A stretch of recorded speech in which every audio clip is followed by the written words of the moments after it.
Hello there, and welcome back. I hope you had a good week, and then another week on top of that.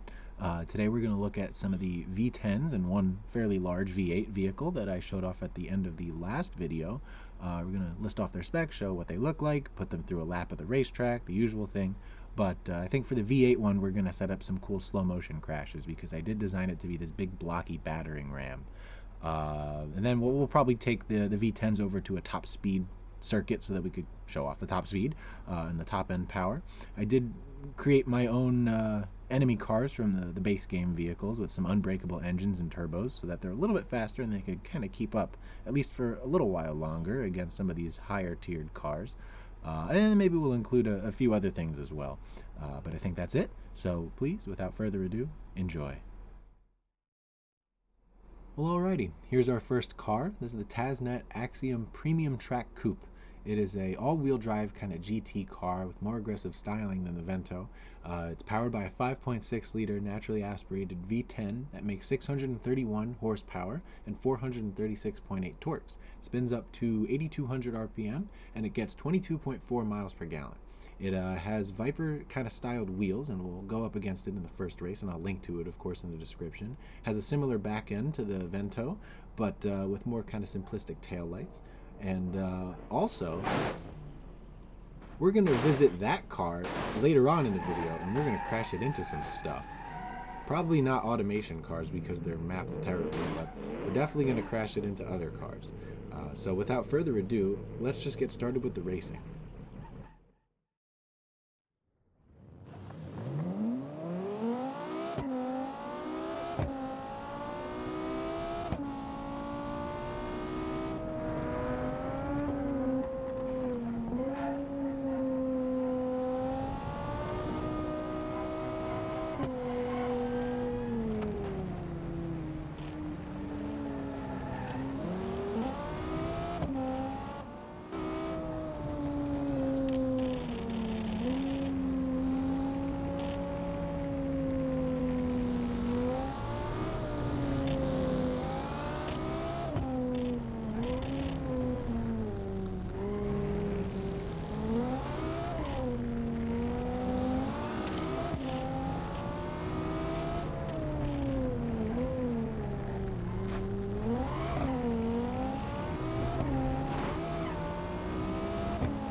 Well, all right, here we have the Axiom's older brother. This is the turbocharged version.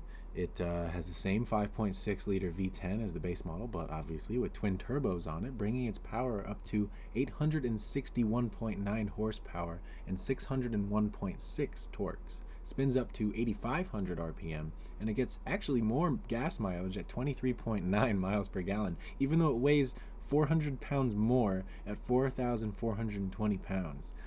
It is rather hard to control. It has different types of wheels, spoiler on the back, darker accents around the tail lights and such, some more indentation and body molding here and there. Largely the same car in terms of styling, but it has also some front aerodynamics as well. Also, gotta love that crash. We're going to take it through a race just like before. Oop, hello. And then after that, we're going to take both of these cars over to the top speed circuit, and then we're going to come back here and drive that thing around, which we will absolutely be getting to shortly. So sit back, relax, and let's get started.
Well, alrighty, we have the top speed test next. I've decided to include the Viper on it.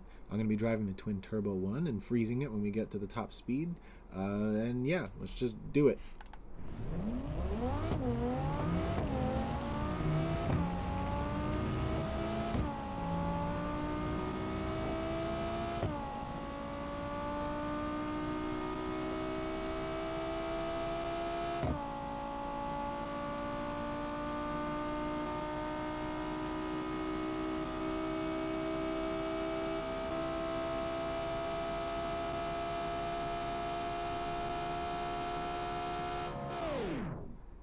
233 miles an hour with 2 seats. Oh no. Well, I know that the Viper can go a lot faster. Just then you saw briefly, maybe it said 241. It goes about 245. It is also kind of broken right now, at least for me, and the sound is extremely loud. So I will not be going over this one. But it does get up to 245, which again, 2 doors, no traction control. Well, now it has traction control, but usually it did not have that. That's some scary stuff. And then of course the base model in all of its glory and shredded wheels. It can get up to, we could just follow this one along because the sound is not broken. You can kind of hear the rumbling. Well, it's kind of catching up to the Viper actually. How fast is the Viper going? It's only 209. Oh, it has to shift up. Once it shifts up, then it's gonna kind of take off. I know that it can get to 240. This guy can get up to about 230 maybe on a good day. Oh. Now it shifted up and it's taken off. But this can definitely get up to 230, I think. Yeah, sorry. Oh, 228. Well, that's pretty cool. Pretty fast cars. All of them in the pretty similar range of top speeds. Well, maybe not the Viper. The Viper does have it all the way at the top end, but up until that point, the Axiom kind of takes the cake there, and in the middle to end there, before that final gear shift, the Axiom base model does indeed catch up to the Viper. But in terms of that last gear, the Viper has it all day long, which is very impressive considering this is a car that exists in real life. It's real, and you can actually just buy one and do that. It's terrifying. But this is my little Viper competitor, both of them. So next we're going to go back to the main area and show off the large battering ram car. Well, all right, we have here the last car of the day. This is the TazzNet Ballista Z Land Yacht supersized sedan. This is a rather silly car. It's one of the first cars that I ever made, actually, a few years ago. It got obsolete by a recent version of the game, but I did use it as a model to make this. This is 6,000 pounds. It's 3 tons. It's almost 1.5 feet off the ground. It's 5.5 meters long. It has a 7.8 liter V8, which you can just start to see under the hood there. It makes 834.3 horsepower and 595.4 torques. It spins up to 7,800 RPM, and it somehow gets, all things considered, 14.8 miles per gallon. It goes 0 to 60 in 4.5 seconds. And of course, it's an all-wheel drive, manual locking differential setup. We're gonna fill this parking lot up with some derby cars and do exactly what this was designed to do, which is throw them off the edge of the cliff, destroy them in the side of the building, the trees, the rocks, whatever. And yeah, this has plus 15 on the sliders for chassis and body panels, which if you've never made a car in automation before, that is the highest value that it can go. It makes it extremely heavy and extremely tough. This thing can ram into nearly any car in the game except for trucks and buses, and just kind of shove them wherever it wants. It's very aggressive. It has a very low IQ, but it doesn't need it. This will just barrel through anything on its way to Wendy's to get a big slab of ham, and we're going to show that off right now. So let me fill up the parking lot, and then we'll just jump right into it.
Thank you so much for watching. That's pretty much all I had in mind for today. Next time, we're going to take a look at that thing, which is a 1,000 horsepower all-wheel drive twin turbocharged V12.